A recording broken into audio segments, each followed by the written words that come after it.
Salut les cuisiniers rebelles, c'est Yannick. Aujourd'hui, je vais vous partager une recette de pain au levain. Le pain au levain, je vous ai déjà présenté un guide qui est assez complet.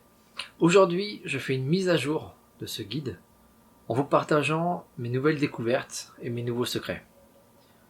Mon pain, avant, il était assez aléatoire. Des fois, il était ou bien gonflé ou pas assez gonflé.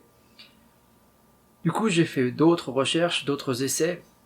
Et aujourd'hui, je vous partage le fruit de mon expérience. Suivez-moi, je vous montre comment on fait. Dans un grand bol, je vais commencer par verser mon levain. Aujourd'hui, quand je prépare mon levain, toujours je fais un mélange farine intégrale et farine tout usage.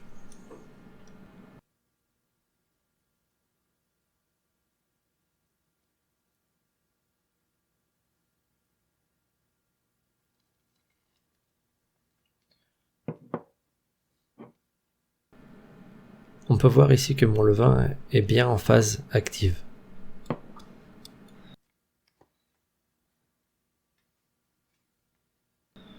Je verse et pèse l'eau directement.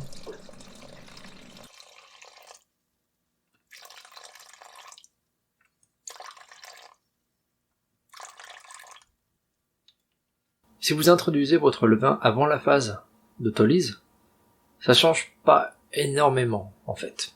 Avant je le mettais après, maintenant je le mets avant, tout simplement parce que mon levain, je peux le diluer dans l'eau et j'ai l'impression qu'il agit mieux.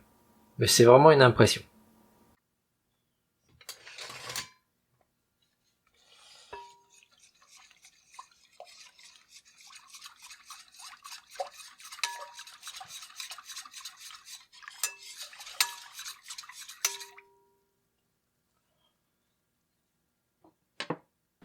Une fois que mon levain est complètement dilué, j'ajoute et pèse ma farine. N'oubliez pas que je partage la liste des ingrédients et leur poids en description sous cette vidéo.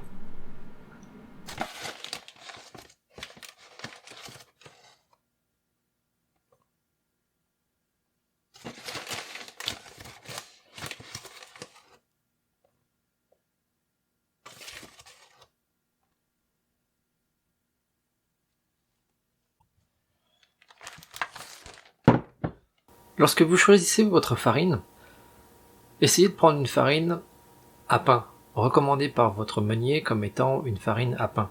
La farine à pain a plus de protéines, ce qui permettra de mieux construire le gluten dans votre pain.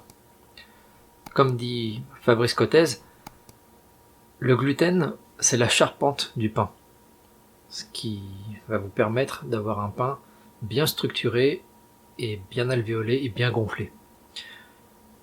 J'ai tendance parfois à recommander des farines tout usage, mais elles sont plus pauvres en protéines et les résultats sont assez aléatoires. C'est pour ça qu'aujourd'hui, je recommande de prendre des farines à pain ou des farines spécialement conçues par le meunier pour être des farines à pain.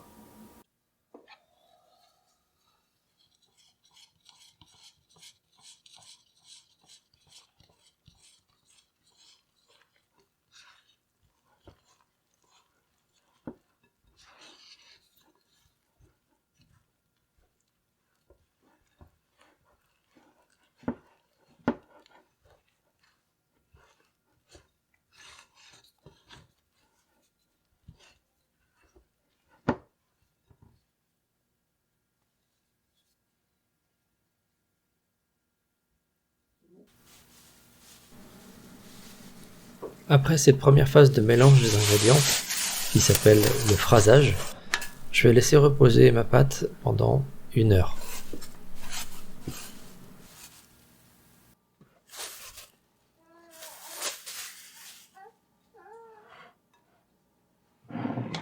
J'ajoute le sel et je vais commencer une nouvelle phase d'étirement et de rabat de la pâte.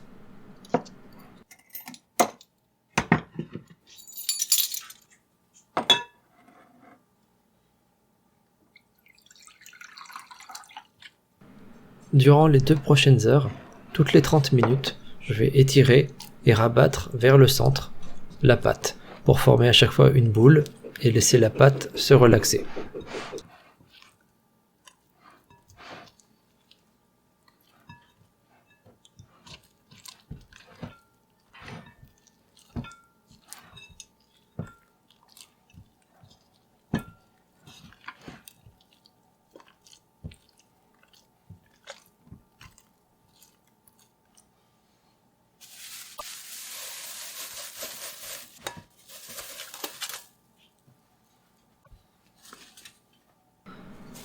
« 30 minutes sont passées, j'étire et je rabats ma pâte.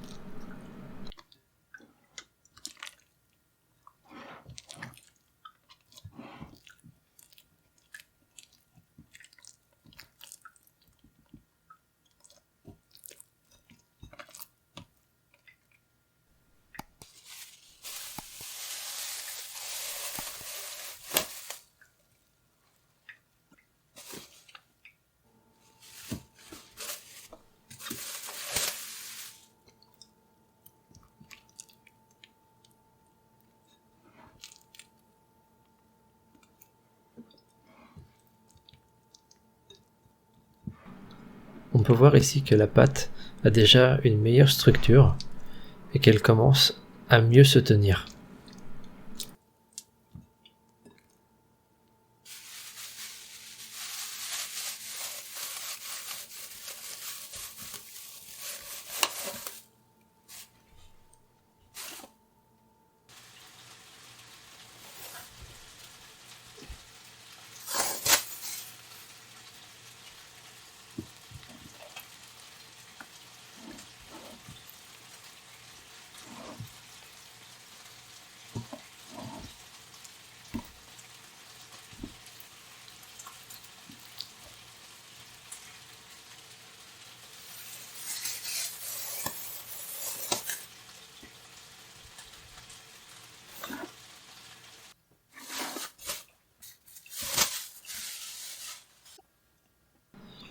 Ici, un secret qui va vous surprendre.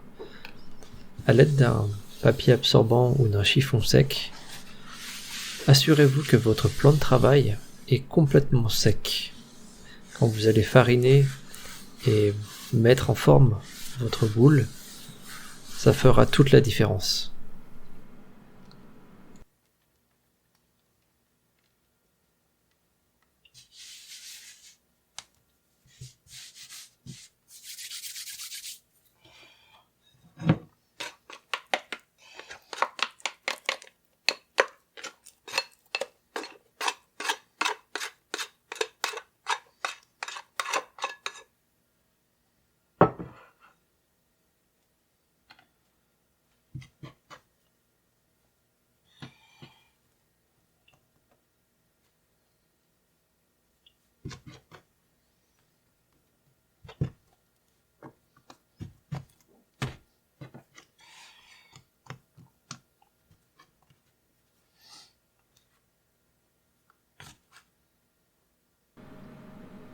J'ai mis en forme une première boule.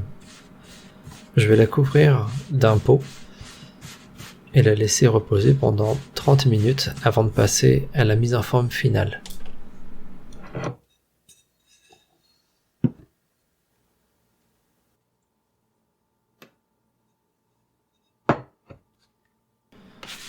Je retire tout l'excédent de farine sur mon plan de travail et je vais travailler ma pâte avec le minimum de farine.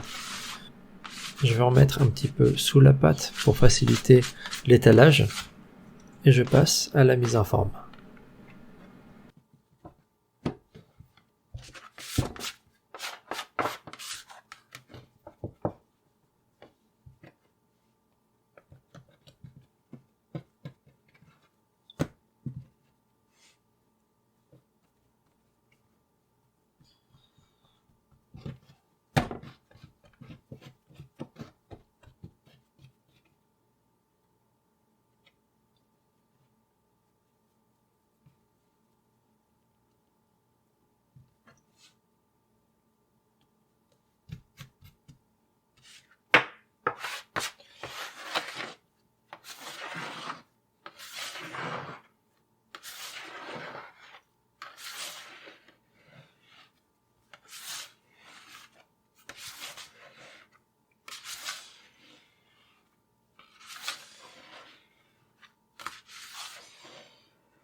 dans mon maneton, je vais verser un petit peu de farine. Ici, c'est un mélange spécial. Farine de riz, farine tout usage. Ce qui va permettre à ma pâte d'éviter de coller au tissu.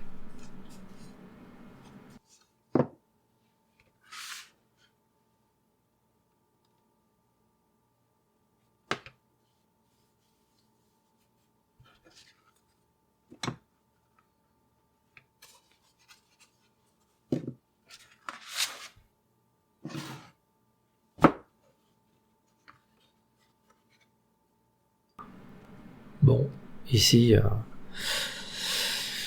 oubliez ce que vous voyez. J'ai essayé de faire quelque chose et c'était un peu n'importe quoi. Bref, passons à la suite.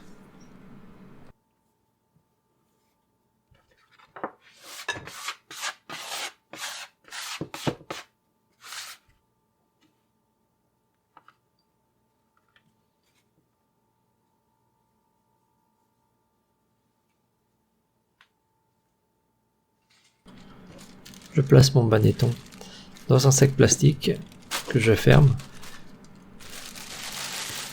avec une pince à linge et je vais placer mon sac au frigo pour que la pâte repose pendant 12 heures, 16 heures ou 24 heures. Faites selon votre agenda.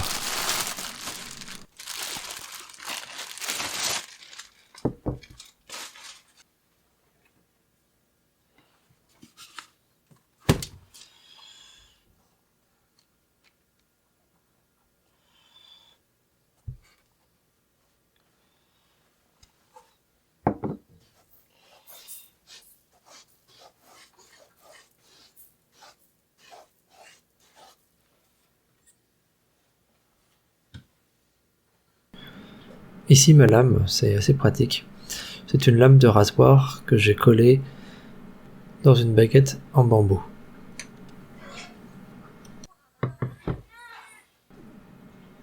J'ai préchauffé mon four avec ma marmite à une température de 230 degrés. Je place ma pâte dans la marmite et je cuis mon pain à une température de 200 degrés pendant 30 minutes.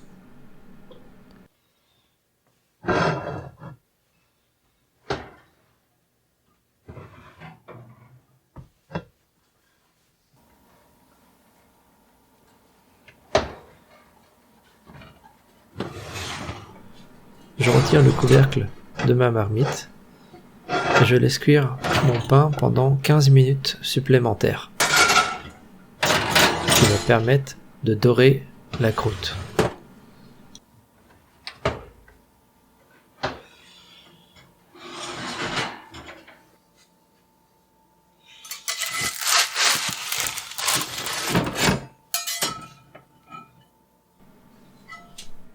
Ici, ça ne se voit pas, donc je le précise. Mon pain a refroidi pendant 2 heures à température ambiante. Ne coupez pas votre pain pendant qu'il est encore chaud. Ça ne ferait que endommager sa résistance dans le temps et la qualité de la mie.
Un classique français.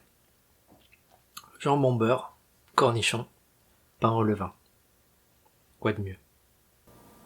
Voilà, j'espère que tu as appris quelque chose de nouveau aujourd'hui, ou au moins que tu as appris à faire du pain au levain. Si tu as des questions ou des commentaires, n'hésite pas à me les laisser sous cette vidéo, j'y répondrai dès que possible. Si c'est la première fois que tu viens sur cette chaîne, n'oublie pas de t'abonner en cliquant sur le lien qui est juste là. Sinon, on se retrouve tout de suite dans une prochaine vidéo, juste ici. À bientôt.